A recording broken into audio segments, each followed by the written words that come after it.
通勤通学中の皆様おはようございます。福田の世界時事ニュースのお時間です。さあ本日はですね、アサシンクリードシャドウズからの話題になります。今回ですね、日本でなんとアサシンクリードシャドウズの発売中止を求める署名活動がスタートしました。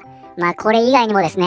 日本でも様々な議論があちこちで噴出しておりまして、本日はね、現在何が起こっているのか改めて見ていきたいと思います。この番組は海外のホットな時事ニュースをお届けします。通勤通学のお供にちょうどいいチャンネルとなっていますので、ぜひチャンネル登録お願いします。さあ、それでは本題です。こちらですね、見えておりますが、今回ですね、アサシンクリードシャドウズの発売中止を求める署名活動というのがスタートしました。で、本日はですね、海外で起こっていることを日本の皆さんにお伝えするという回ではなくて、海外のゲームが日本でどのようになっているかというのを改めて海外の2期たちに発信するという変則回です。例のあれですね。本日はですね、皆さんのご協力が必要な回です。ぜひね、高評価と、そしてチャンネル登録でご支援いただけたらと思います。もうあんな雑魚が言ってたって影響力ないからとか言われちゃうんでね、もう魚にとって雑魚っていうのはセンシティブなワードですからね、皆さん。ちなみに雑魚っていうのは英語でヌーブと言います。どうでもいいから、ぜひね、この機会にチャンネル登録をお願いします。で、まずですね、こちら署名の話題に入る前にですね、こちらですね、関ヶ原鉄砲隊さん、影山さんの発信になります。あれからですね、UBI から連絡が来たということで、改めてね、確認していきたいと思います。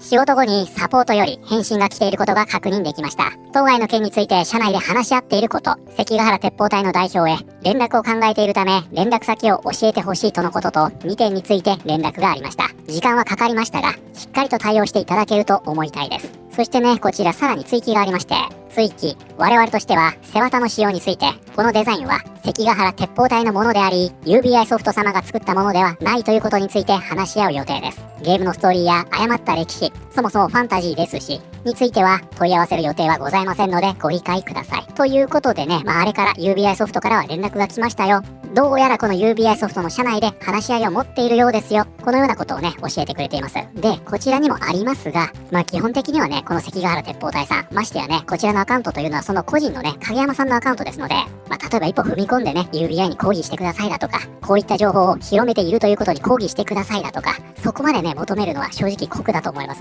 ですので、この影山さんにね、あれをやってください、これをやってください。このように言うのはね、控えた方がいいんじゃないかなというように思います。で、このね、関ヶ原鉄砲隊さんの背旗がね、入ったイラスト、あれはですね、現在配布というのがストップしているというか削除されているんですね。コンセプトアート自体は配布されていますが、その中からは現在削除されています。壁紙の配布もあったということなんですが、そこからもね、消えているっていう話でしたよね。ただですよ、皆さん。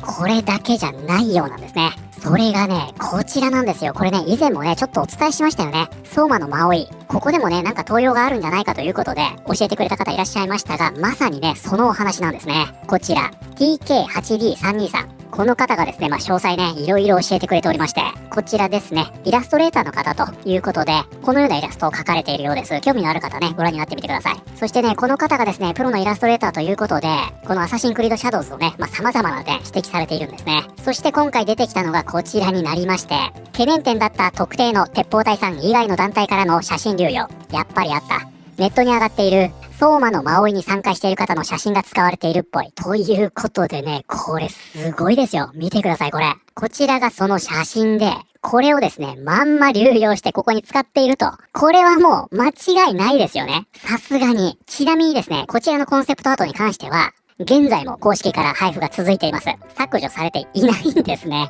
関ヶ原鉄砲隊さんのね、コンセプトアートを削除したら、今度は別のコンセプトアートにも流用が発覚したということで、もう全部やめりゃいいと思いますけどね。これってね、よく見ると大馬さんの尻尾とか少し違うじゃないですか。ただこのね、上に乗っている人、これに関してはもうまんまですよね。これってどういうことなんでしょうか。またね、詳しい方教えていただきたいんですが、この写真をまんま使っているというわけじゃなくって、これを見て書いてるということですか。いや、だったらもうちょっと変えればいいんじゃないかななんて思ってしまいますけどね。旗のね、この揺らめき具合とかほんとまんまですもんね。売上云々言うのであれば、コレクターズエディションという一番高価なバージョンの宣伝で、特典アイテムを間違えて左右反転して表示しちゃいかんでしょ。こういうところからも粗雑さが目立ってしまうんですよ、今回は。ということでね、こちらがね、こうやって左右反転されていると。これ日本語が読めないとわからないんでしょうね。そしてね、ここで映画村のね、写真素材も使っているんじゃないかと。このようにですね、この TK8D323、プロのね、イラストレーター目線から、様々な点を指摘されているんですね。そしてですね、今回また、アサシンクリードシャドウズではすでにお馴染みとなっております、とんでも日本人ですね。また今回出てきてしまいました。こちらね、ご覧になった方いらっしゃるかもしれませんが、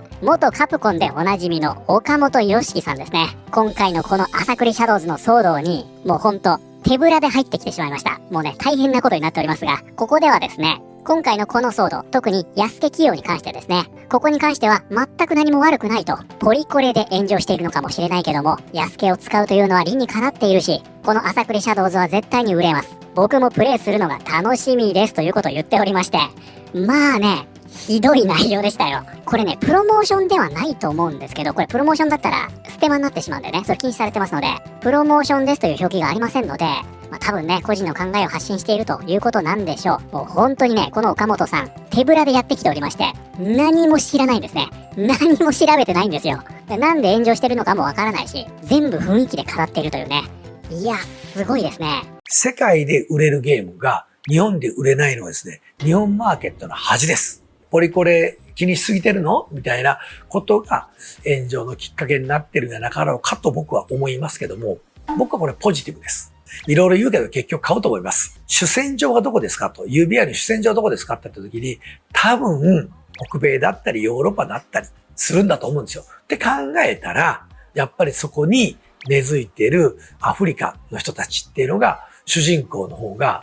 ゲームプレイする人口は多いんじゃなかろうかと。そしてですね、案の定ですよ。皆さん見てください。ここね、今 1.8 万回再生されております。そして高評価244件に対し、低評価2301と、約10倍ですね。こちらもね、レビューボムというよりは、シンプルに低評価ということですね。内容を見る限り、これはね、正当な評価ですよ。もうほんとひどいですからね。で、ちなみにですね、プクタは、日本のね、エンタメ業界、割と実は知り合い多いですね。映画業界だとかゲーム業界だとか。で、先日もですね、とある、日本のゲームですね、超大作です。で、海外でも非常に人気がありまして、おそらくタイトル名言ったらこれ聞いてらっしゃる方、みんなが知ってるようなタイトルなんですが、そのクリエイターの方にもね、先日、個人的にお知り合いというのもあるんで、お会いしてきました。で、たまにね、そのチームの方とも、ゲームの炎上についての話とかも出るんですね。なんですが、ここまで無頓着じゃないですよ。本当にね、そういった話題には敏感ですし、現場はね、事情は本当によくわかってますからね。なので、知らない方が見たらね、この方がさもゲームクリエイター代表みたいな感じで見えてしまうかもしれませんが、全くそんなことありませんからね。ゲーム業界の中でも、ここまでこの時勢を知らない人には、そうそう出会わないですから。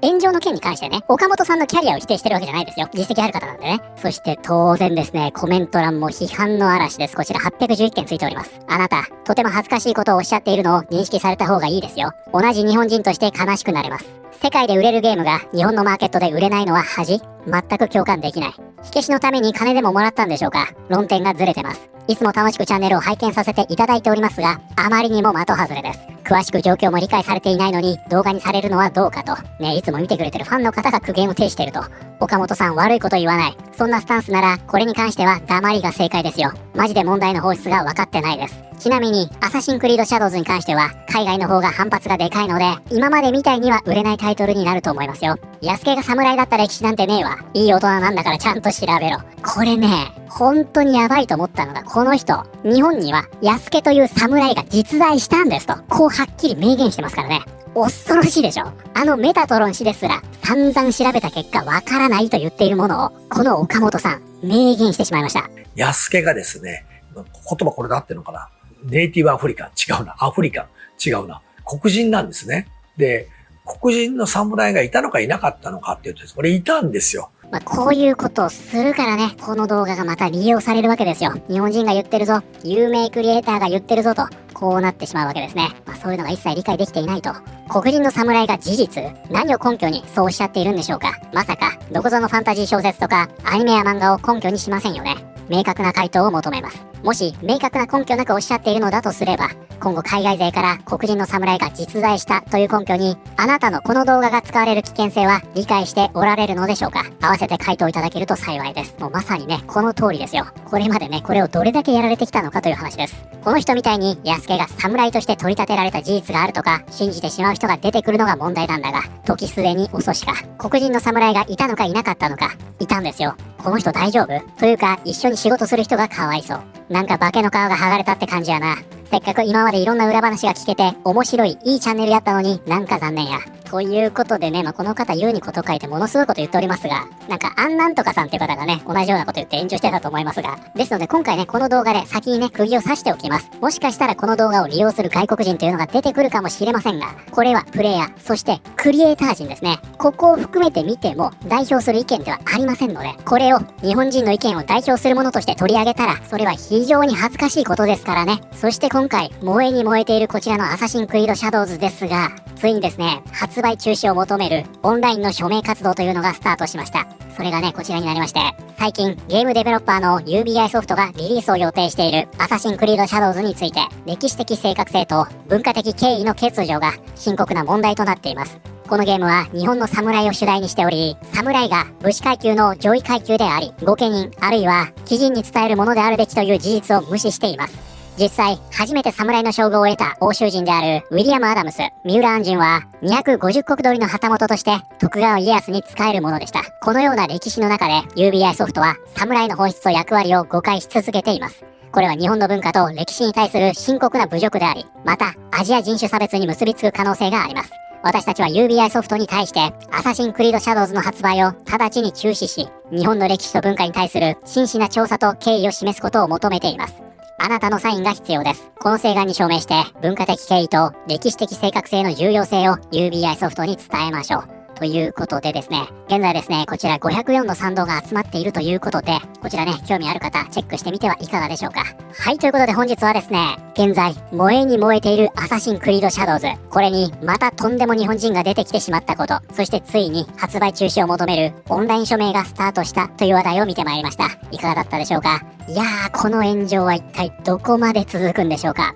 少なくともですね、コンセプトアートに関しては、こちらね、TK8D323、いろいろね、指摘されておりますが、もうはっきり言ってね、これ、公開しちゃいけないレベルのものだと思いますね。ほぼね、コラージュです。これをですね、コンセプトアートとして、一番高いセットの中に入れてね、商品として発売しようとしているのであれば、とんでもない話ですよ。で、先ほどもね、署名の文にもありました。プクタがね、一番重要だと思うのは、やっぱりね、どこまで行っても、これはね、敬意の話だと思います。日本の文化に対しての敬意ですね。それが、例えばインタビューの節々から感じられれば、ここまでの騒動にはなってないと思うんですよ。日本人はそれで納得すると思うんです。それがね、全く理解できずに、火に油を注ぎ続けているという状態です。皆さんはこれについて、どのように思われたでしょうか。ということで、本日の動画は以上になります。この動画良かったよと思っていただいた方、ぜひチャンネル登録、グッドボタンお願いします。それではまた、通勤通学中にお会いしましょう。